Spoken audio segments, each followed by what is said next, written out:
Ask the Nutritionist with our dear friend, Faye Elahi.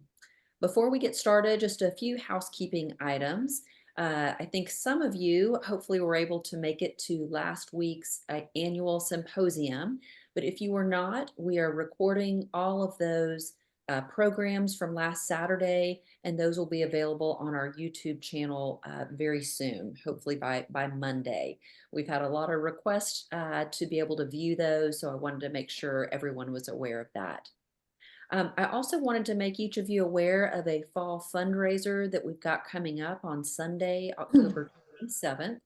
It is from 10 a.m. to 1 p.m. It's in Grand Prairie at Chicken and Pickle. And we have chosen this location because it is a family-friendly location.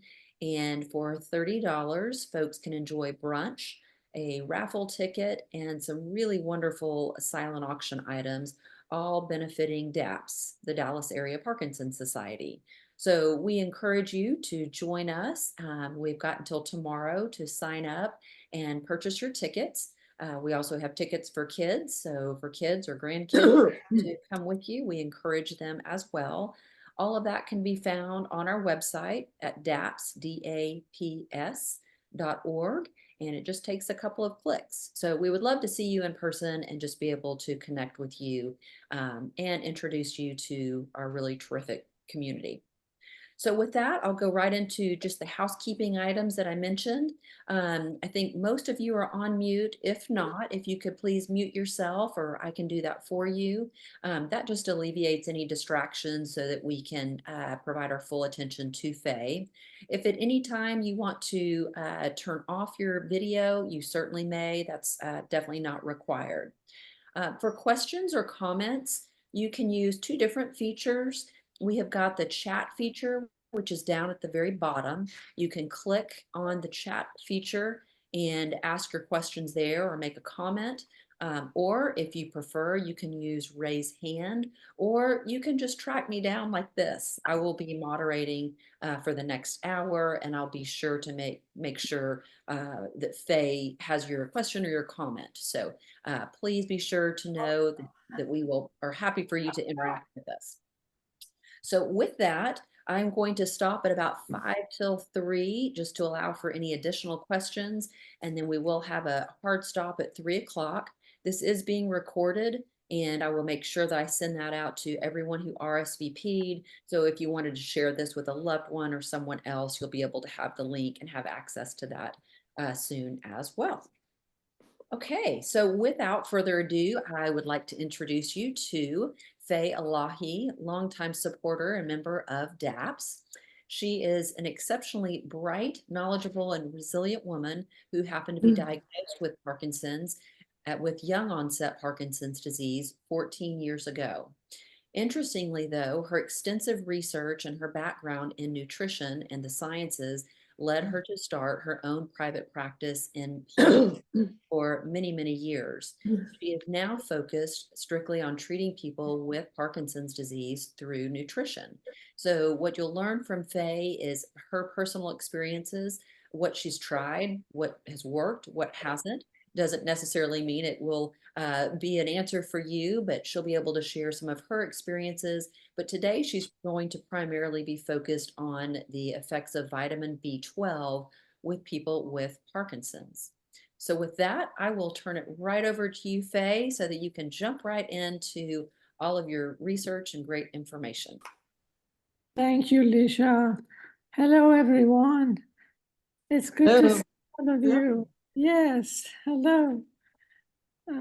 I am so glad to be back because this probably would be our last Ask the Nutritionist session before the end of the year. Not the last one ever, but before the end of the year. We're doing it quarterly, once quarter in a quarter. So we're going to try to squeeze and cover a lot of information. Why did I choose?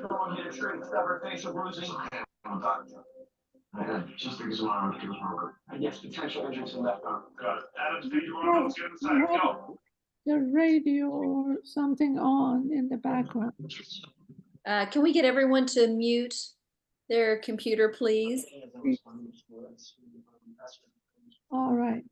It's a little lower. That's better. Okay. Why do I want to talk to you all about B12 and not B1, which has gotten a lot of attention in the Parkinson world? Nothing against any study by Dr. Constantini or the persons who are trying to pass on his research to the rest of our community. I have very much respect for that. And again, there is nothing against the research done on vitamin B1.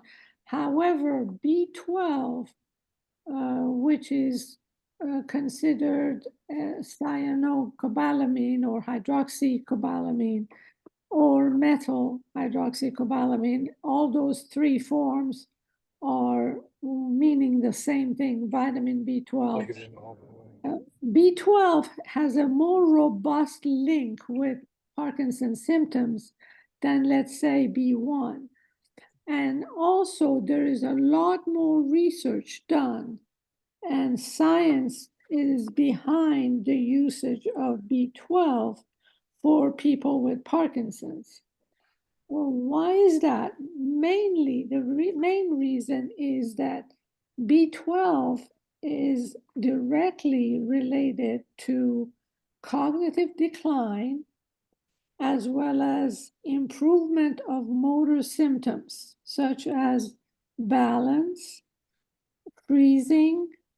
So gait imbalance is going to be improved as a result of taking additional B12, as well as it will reduce the cognitive decline that we all will suffer from eventually. Now, how much of a cognitive decline we're going to experience is, in my opinion, to a large degree dependent on what we do. I rather believe that I'm not this passive person letting this disease take over my whole entire body. I would like to believe that there is some role we all can play to either slow the progress of it down or to maybe even in hope, we are all in hope of a cure that is going to arrest the progress of it. So we are either going to slow it down or arrest it and stop it. So either way, we need to know and get educated about B12 and what foods it's found in and how much of it we need to have. So let's go ahead and dive in. There are, again, three forms of B12 that you need to be aware of because only one form is found to be bioavailable or absorbable. So you need to know that form. The cyanocobalamin is the least preferred form of B12. So whenever you see a label on a B12 vitamin bottle, turn it over and look at the ingredient. If it says cyano and cyanide is associated with a poison, right? Cyano can turn into cyanide to a small degree in the body. Yes, you have heard it here. Cyanocobalamin in large amounts, of course, can be absorbed in the body as cyanide. So how much, I don't know, and I need to research that further. But that is the artificial kind of B12. I see one lady went and grabbed her bottle out of the cabinet. I'm glad you did. And I would like for all of you, if you are interested, and if you already have your B12, to look at the label and find out if it has cyanocobalamin, either return it to the store or throw it away. It is not a naturally occurring form of B12. It has lower bioavailability and lower body retention, and it is basically not helpful. The form that I personally take is methylcobalamin. Methyl is methyl, as in a metal donor. It is a wonderful form. It is easily absorbed. It is the best form of B12 vitamin. And it's, believe it or not, the least expensive form of B12. So there you have a double whammy. It is most absorbable and least expensive. And sometimes you find two forms of B12, hydroxy and methylcobalamin. So that is okay. Don't throw it away if it has hydroxy, because that is also an acceptable and bioavailable form. Let's now take a little bit of time and explain what B complex means. Faye, Yes, ma'am. can you spell out the types of B12 that you mentioned so that I can include this in the chat feature? Oh, sure. The two absorbable form are metal, M as in Michael, ETHYL as in lion, and cobalamin is COBALAMIN. And the These other, are the two preferred that you yes, want to look for. yes. And the next one that is also good is hydroxy. So HYDROXY,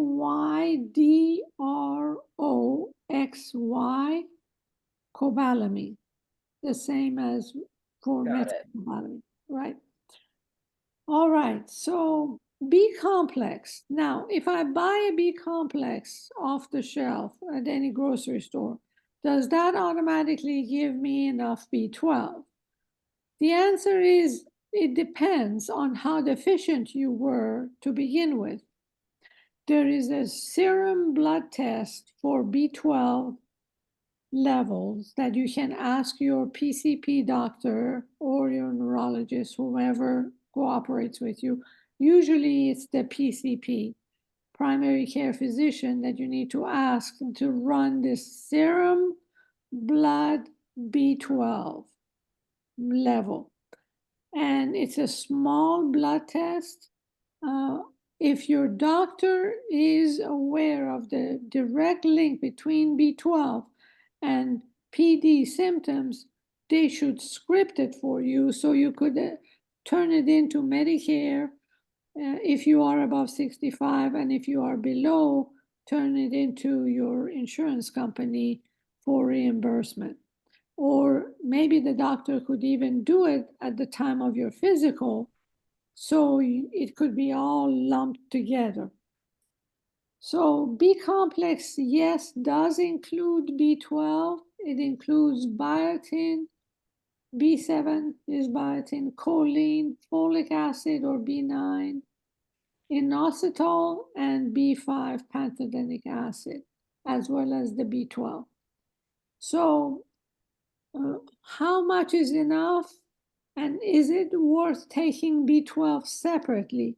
The answer is you need to do the test, as we mentioned, in order to determine how much you need. What I need right now, after having been on extra B12 for years, is very different than somebody who might just be starting to test and measure their level with their doctor. So you need to know how deficient you are, if you are deficient. But it is very, very likely that you are deficient, because, let me tell you why. B12 is found in meat, dairy, eggs, and nutritional yeast. So meat, dairy, eggs, and nutritional yeast. How many people do you know with Parkinson's who have lots of meat? Not many, because it makes us sick, correct? It counteracts L-DOPA's efficacy. In case you are just brand new in this world, let me tell you, do not take your beef with L-DOPA. I don't care who says that. It does not counteract it. Most nutritionists, neurologists will tell you they are aware of that. My neurologist was very well aware of it, and I'm grateful for that. However, this discussion did not come up at first. So you need to almost know what to ask for in order to ask the doctor, right? If you don't know what you don't know, how are you going to ask it? So that is where the information is unfortunately lagging behind. It wasn't until 2 years and some that I got very sick having a slice of brisket, beef brisket. And in Texas, who doesn't like brisket, right? Everybody loves barbecue, uh, except for, of course, a few, and that's okay too. But when I had it, I had read the insert that my drug came with, and sure enough, it said, avoid high fatty protein with your L-DOPA. And I did avoid it. I had it 2 hours later, thinking that that's plenty of interval spacing between the meat and my medication. I started shaking unconsolably for about 2 hours nonstop. I mean, my shoulder, I felt like my shoulder was detaching from the rest of my body. It was so painful. I tell you, I have a lot more compassion for people who have tremors that don't respond to their medication. No one should bear that. So as a result, I eliminated that. When the next time I had barbecue, it happened again. I knew full well that I just could not have it because the drug, the very drug that we rely on in order to have a semblance of a normal life, the L-DOPA, slows down the transit time for our food. Did you all know that? L-DOPA affects the transit time of your food out of your stomach. Not the disease, but the drug. Now, the disease over time definitely affects the enteric nervous system, which is also going to slow down the food transit time. And that's called, in the medical jargon, gastroparesis. And gastroparesis is one of those symptoms that you can't ignore because once you pop your L-DOPA pill, it will slow down the absorption of your drug as well as your food because it all mixed together right in the stomach. So because your enteric nervous system is affected by this disease and by the drug together, you get a double whammy. First, because the drug has to be taken several times a day, your body doesn't get a break. It just whacks the stomach, and especially the slow release, most of us are familiar with the slow release or extended release form.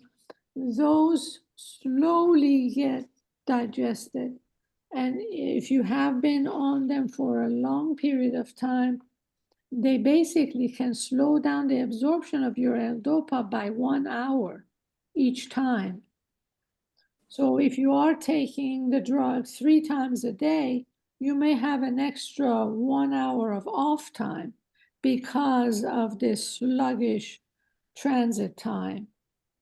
So beware of that. And if you do have a slow digestion and absorption, you need to be taking fiber, a large amount of fiber, but nothing that can't be done. I tell all of my Parkinsonian clients that they need to have 1 big salad at lunch and 1 cup of cooked vegetable at dinner time. How easy is that? That constitutes 4 cups of fiber. one salad, one commercial salad is one of those big ones that if you imagine on your plate, it should cover your whole plate. That constitutes 2 cups of fresh veggies. And at night, you need another 2 cups of either fresh or 1 cup of cooked, because when you're cooking vegetable, it reduces in size by half. So you start out, let's say, 2 cups of zucchini mixed with carrots. Let's say you're having fish with zucchini and carrots. Well, as you cook the zucchini and carrots, it shrinks in size and fits in 1 cup. But that still counts as 2 cups of veggies. Excuse me. So it is not impossible to do 4 cups of fresh veggies. And the fiber in it is very crucial for you guys. This is not a matter of just a fancy diet. Your life depends on it. Why do I say that? Is because this disease, once it attacks the intestinal tract, it can cause low motility. And low motility means slow movement of the bolus throughout the GI tract.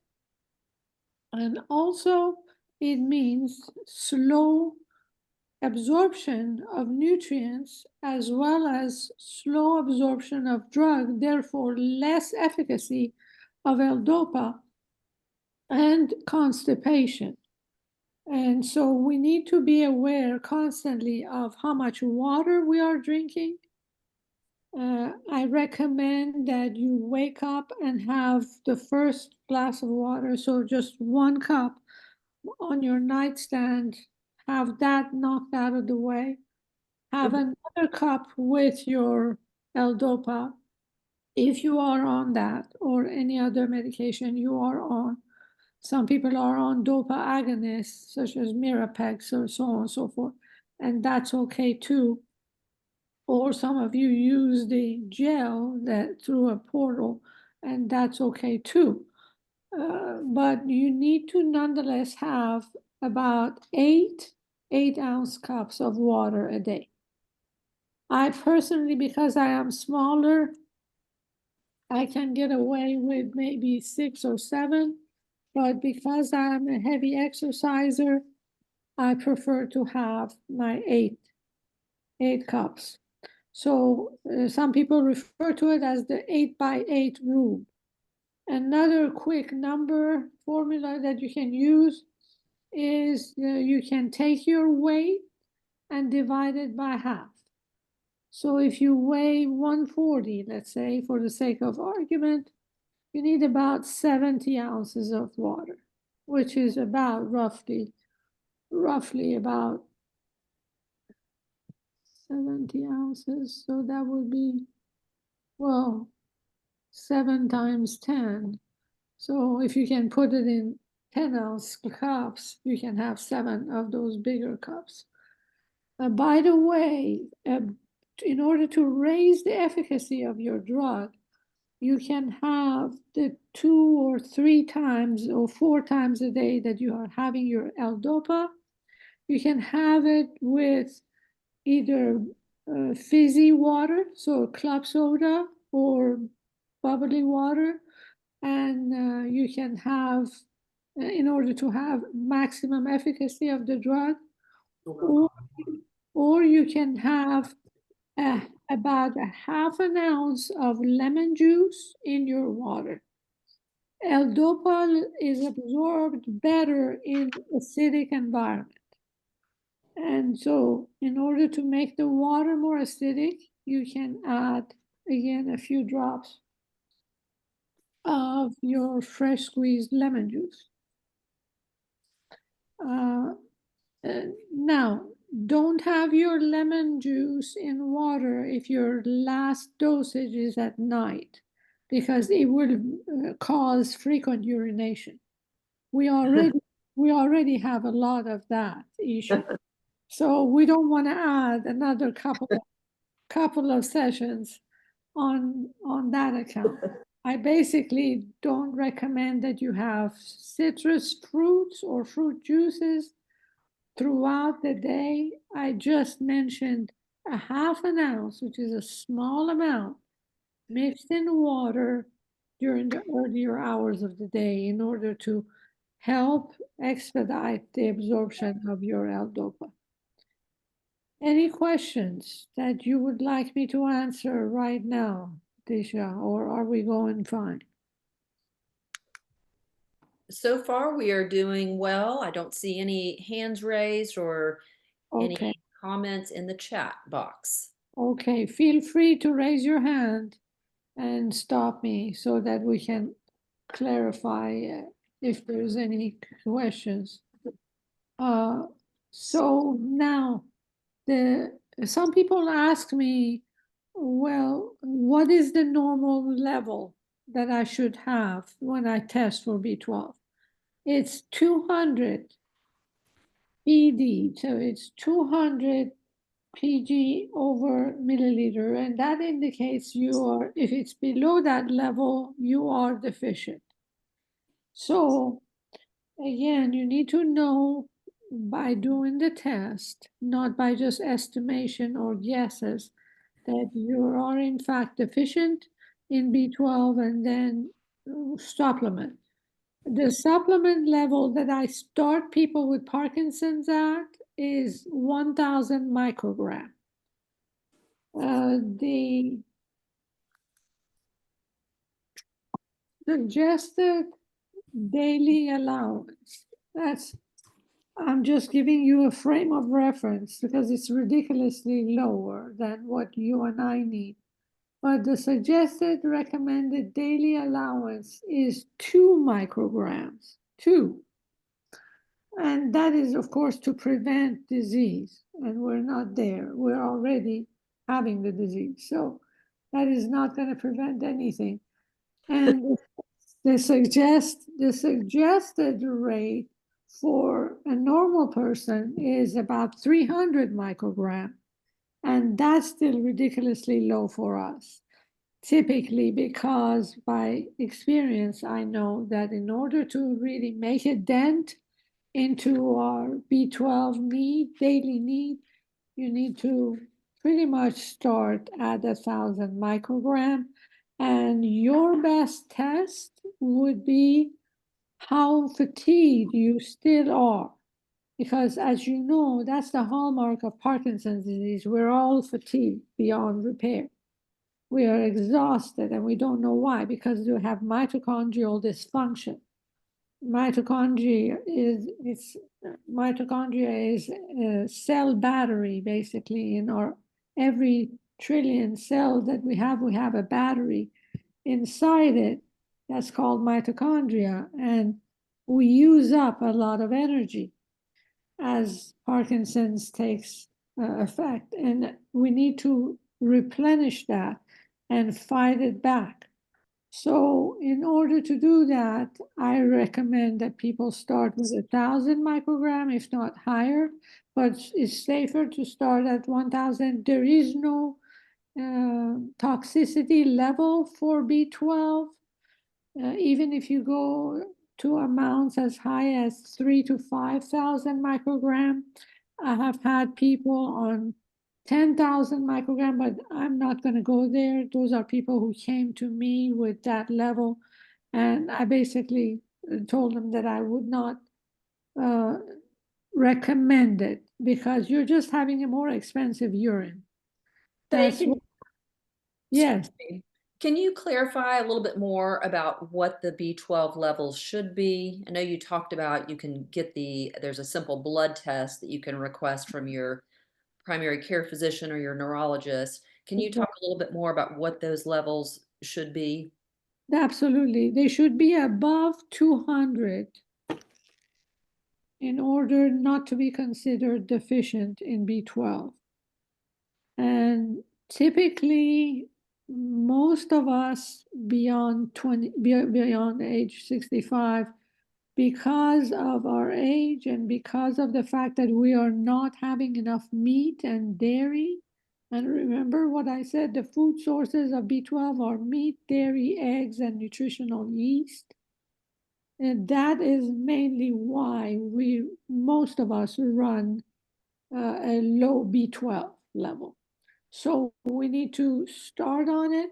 If you are not able to replenish the sources of B12 in the food, and let's say you're on a dairy-free, meat-free diet, so that leaves you egg and nutritional yeast, right? So you need to have definitely access to a supplement, and they're very cheap. You can buy one for $10, $15 at the regular pharmacy or grocery store. And remember, no cyanocobalamin. You need to look for methyl or hydroxycobalamin. Can you spell that word?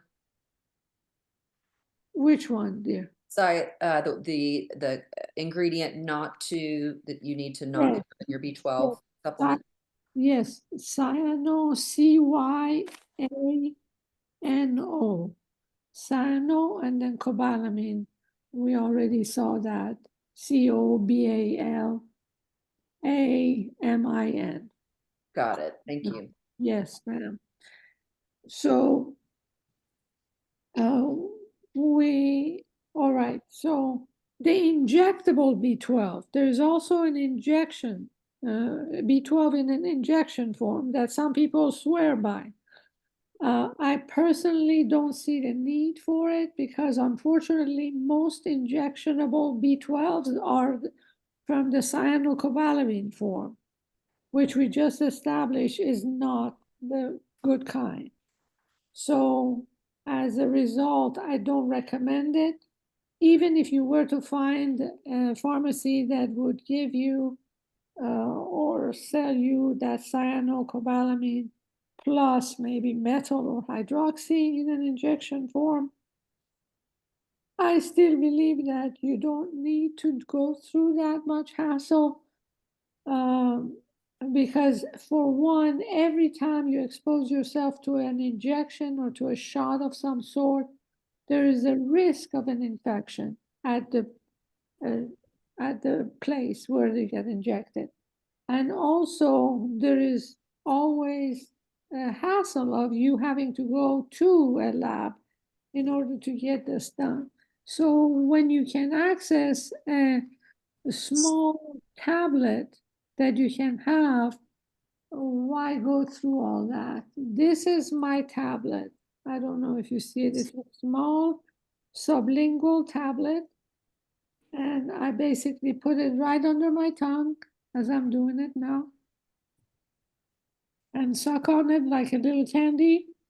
And in about 3 to 4 minutes, it's all dissolved and done with.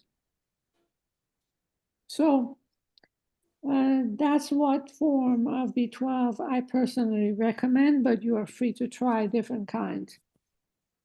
And by the way, since we all have a dysfunctioning gastrointestinal tract, it would be always helpful to assist that GI tract of yours by not putting some more weight on it, some more load on it, such as the capsule itself. If you can buy something in a liquid form, B12 is sold in a liquid form as well. You can just put some drops, or as I showed you, a lozenge or a tablet that's chewable. All right. So moving right along, how are we doing on time? Good, we're doing good. A human study was done not too long ago that showed, by the way, compared the therapeutic levels of the supplement methylcobalamin versus cyanocobalamin. And they showed that the cyanocobalamin was excreted 3 times the rate of hydroxycobalamin or methylcobalamin. So basically, you lose cyanocobalamin in the formulation 3 times faster than you do lose the methylcobalamin. That's one more reason not to buy the cyanocobalamin. All right. Your body, by the way, stores, this is very important. Your body can store up to 2,500 microgram of B12. 2,500 microgram, that's a large amount. So by the time you get to a point of deficiency, you will have been deficient probably 2 to 5 years prior to being diagnosed with the deficiency, because you have been using the storages of B12 in your body.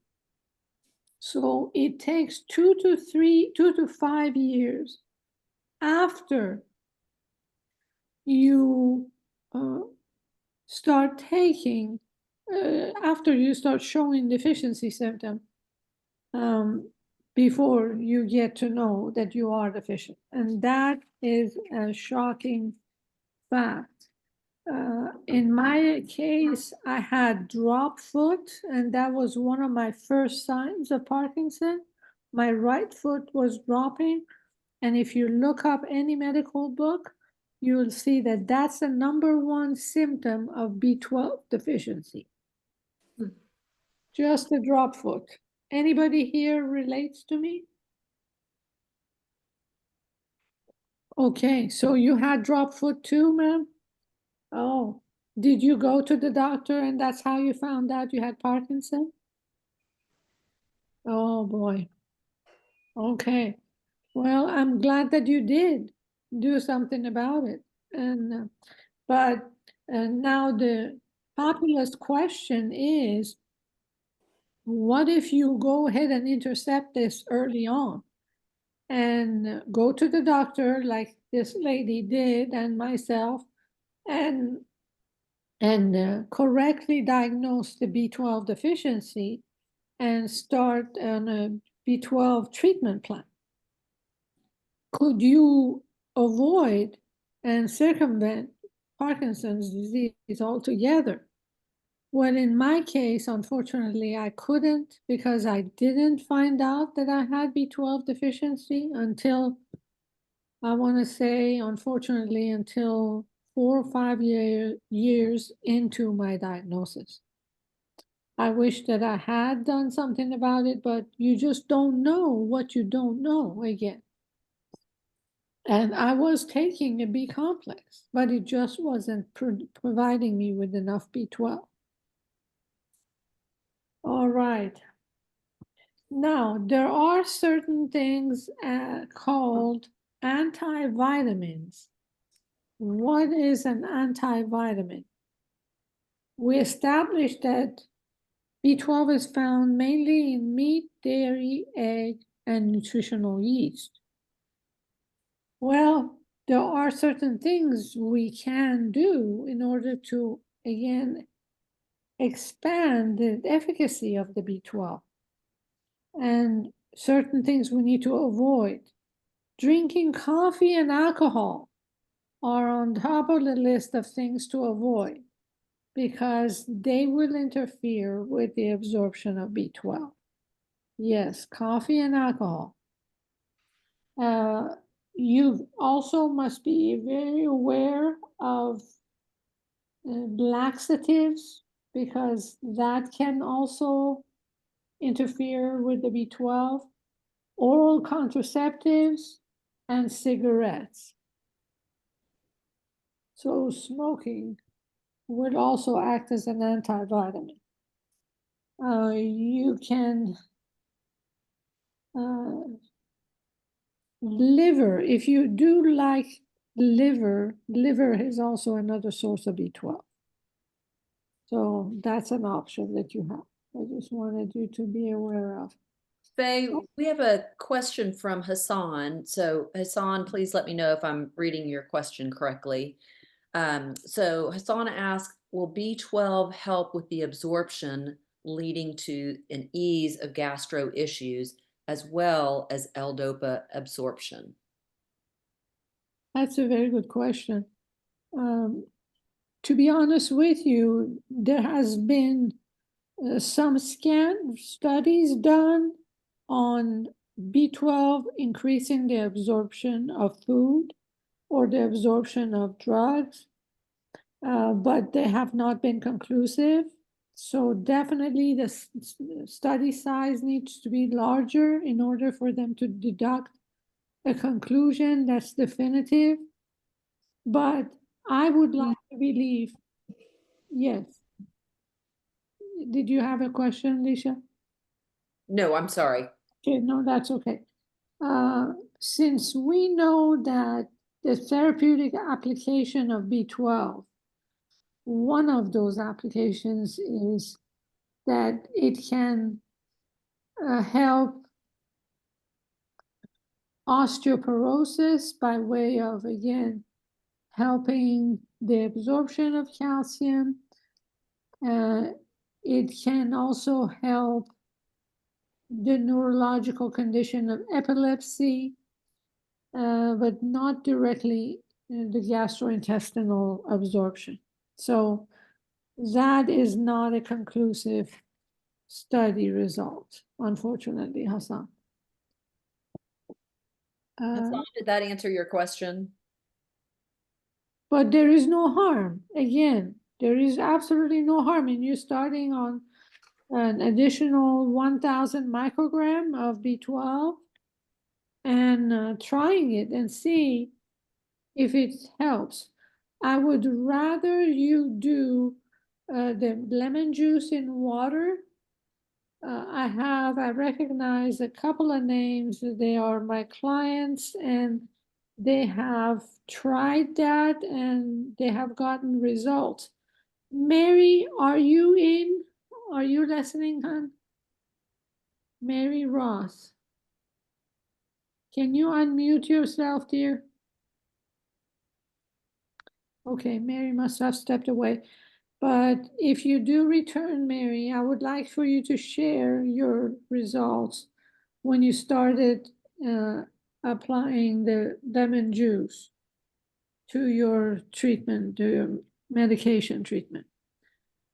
Basically, those things will help the integrity of the lumen of your intestines where the food gets absorbed.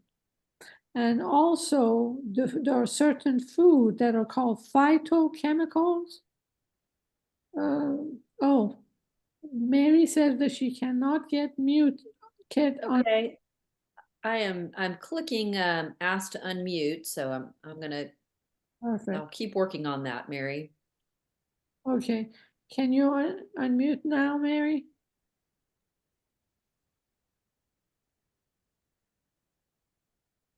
No, she says no. So that's okay. No worries. Just relax and you can continue enjoying the rest of the session. But basically, what I was saying is that you can have phytochemicals, and those are vegetables. There are compounds found in fresh veggies and fresh fruits that are the resistant starches that don't get absorbed, that are supposed to feed the friendly bacteria in your lower intestine so that they keep the friendly bacteria alive and the population diverse. And they keep guarding against the pathogenic bacteria, which are troublemakers in our guts.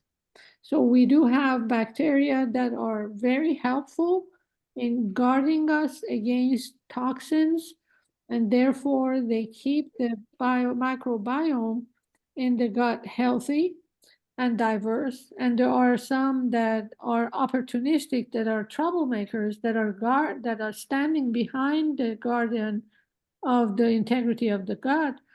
So in case they get damaged, they just go straight through the microscopic holes that are in the intestines and they cause damage on their own.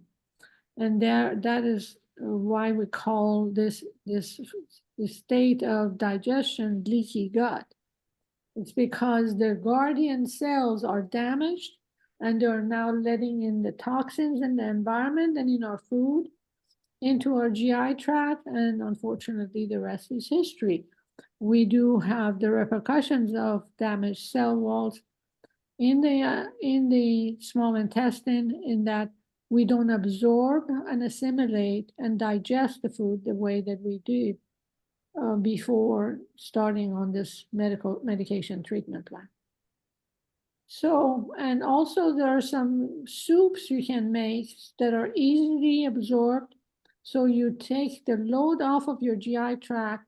You can use just basically gluten-free soup bases, or make it yourself, sweet potato and some onion and maybe a nice breast of chicken. Cut them all up, saute them in a soup pan, and add about a quart of either squash soup or broth, or you can buy carrot soup, and just whatever you find in the store, just pour a whole quart of that over your vegetables, and you can lower the heat and cover it, and within 20 to 30 minutes you've got a very nutritious and delicious soup that is helpful in repairing your gut lining. That's where I would begin, instead of popping another pill or trying another medication. First, try to exhaust the natural avenues. I'm not against medication, but first try that and see what you get. All right, any other question that we have? No, I don't see any hands up. Okay, all right. So let me continue. We have a few minutes, so since we're gonna stop 5 minutes before, I'm gonna quickly go over the benefits of B3 and B5. B3 is niacin and B5 is pantothenic acid.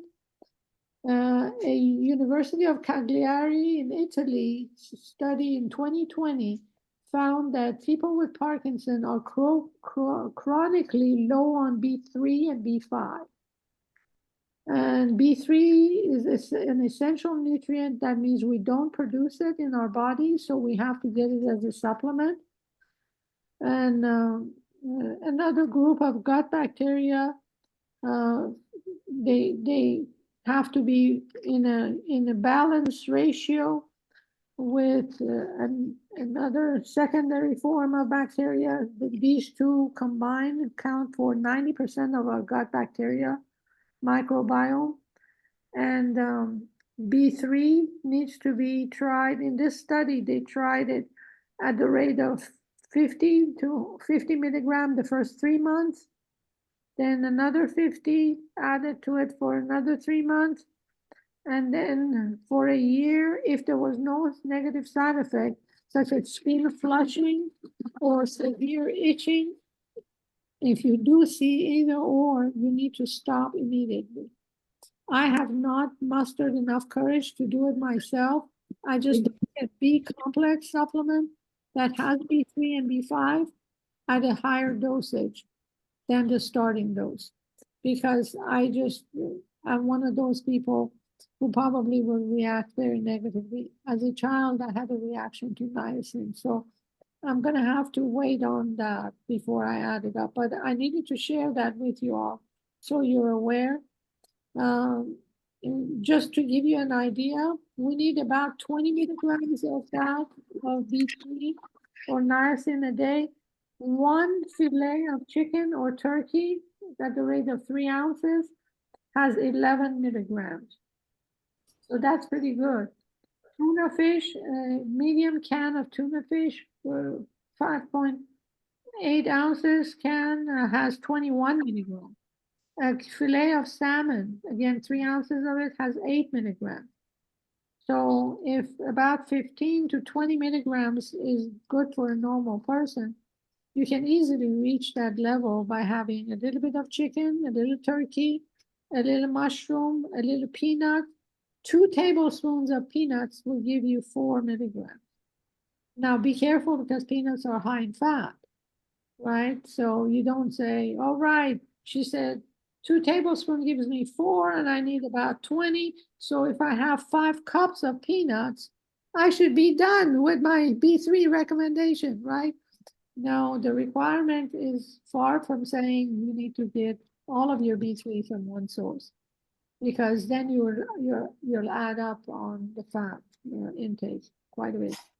All right, so that's all that I had. If you have any questions, I would be happy to answer them. Thank you so much, Faye. That was really helpful, and I learned a lot about B12 and some of the other Bs. So I'm hoping some of you also learned a little bit. Any additional questions or comments? You are a shy group. Yes. Or maybe they're just brilliant and they already have so much information. Absolutely. May I add something at the end, Disha, just for a minute? Of Uh, course. Staying healthy, ladies and gentlemen, takes some effort. But staying healthy as a Parkinsonian person is going to take a lot more effort than an average person has to put in. So instead of being angry at life and at whoever the creator is for giving us this gift of Parkinson's, I would have basically a mindset that everybody is dealing with something. We are all recovering from something. Some people from stage 4 cancer, some people from a stroke, some people, children who are missing a limb because of some form of advanced cancer. So we all are fighting something, but we're not dead yet. So, right? So we all have that in common. We're all alive and we're all alive. And I'm able to cook, to work out. I go to the gym 7 days a week, if not 6 days a week minimum. And I do my stationary bike for an hour. I don't sweat much. That was how I knew that I was really sick with something, because I can't sweat anymore. So basically, what I recommend is have a positive attitude. You can't control the fact that you have Parkinson's, right? We can't turn it back. We can't gift it back to somebody else. So what you have is basically the chance to become more courageous, more patient, and build that support group right away, because that's the foundation of your quality of life. In Mhm. my opinion, without a support group, you are going to be toast, because we know very well that this is not getting better. But I have been able to arrest my Parkinson's symptoms since 7 years ago. I haven't had 1 milligram of extra dosage of L-Dopa. I am on the same dosage, and on my next meeting at the end of this month, I'm fixing to recommend it. At least my view is, but to suggest to my neurologist that I reverse the dosage, that I reduce my dosage, because I have learned how to stretch the efficacy of my L-Dopa. So we'll see how it works. But she is an open-minded lady, so I hope that she accepts that. But stay tuned for the next session when I tell you a little bit more about where I am at. Yes, you'll definitely need to keep us posted. Absolutely. I know this was a lot of wonderful information. Just as a reminder, this is being recorded, and so we will put this on our DAPS YouTube channel. I will, once I have that uploaded, I will send an email out to everyone who RSVP'd, so you'll have the link so you can directly access that. That way you can pause at any time and write down specifics and go at your pace. Awesome. All right. Any other questions before we tune off? All right. Thank you all so very much for joining us. We would love to see you at our fall fundraiser Sunday, October 27th. And you can get your tickets up until tomorrow. It's $30 a ticket for brunch. That includes a really great silent auction and a raffle item. We'd love to see you there. If not, we hope to see you either via Zoom or at one of our next exercise classes that are all throughout North Texas. I hope you have a great weekend. Thank you. Thank you. Thank you. Thank you so much. Thank you. Thank you.